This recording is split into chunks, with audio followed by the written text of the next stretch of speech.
Hey guys, this is Corey Green. This is our final week in Objective-C, and I'm here to talk to you about my application that I designed.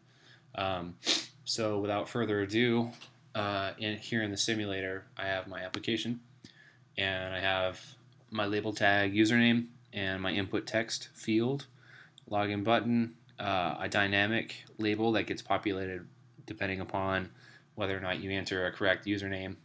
The correct username being something that has a string length of more than 0.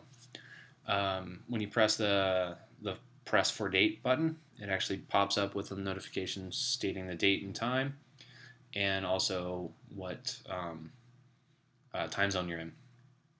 And also the information bubble right here will populate. This application was created by, I already pressed it for a previous video, so that's actually populated right now. Let me go ahead and come up with a new simulator for you guys. So there you go. Once you click here into the text button, or text field I should say, it'll come up with this, and if you hit login right away it'll say error, username cannot be empty. So you click OK, and then you populate it with my name. Comes up login, and it says welcome user Corey, and it's actively populated. And then you delete it, and you go to login again, and it's actually looking for an actual string. It's not just not actively doing it. So let me stop that again and reload it. So, and then down here you have press for date, which actively gives you the date and time. Yes, I'm doing this at the last moment. So you click OK, and then also down here you have your information bubble, which you click that and it actively populates it with this information here.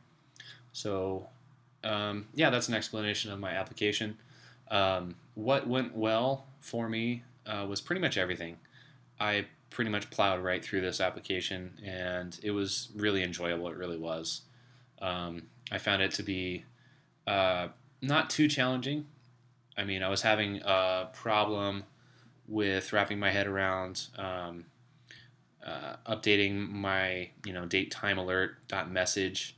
I was actually accessing the message portion of that object and inputting a new string, which is an NS mutable string. I was having a little problems with that, finding out what was allowed in there, so I made it a mutable string. And I found that splitting up my application with sections helped out quite a bit. It's a little bit more readable. And what I think could have gone better was, not a whole lot. I mean, I pretty much fulfilled all the requirements for this application, so I'm actually feeling pretty good about it. I think maybe some of my variable names could have been a little better, but really they're self-explanatory. I was having an issue with whether or not to enclose some of my statements. As you can see here, show date button tag was not enclosed, but show button set title was. I was having a little confusion there, but I eventually figured that out. I do like the fact that you have dot tags, which point to different portions of a function. I think that's really cool. So you can use the same on-click function, but have different portions of it be active depending upon what button you push. So there you have it. That's my application. That's my final application for this class. I really enjoyed it. Thanks for watching.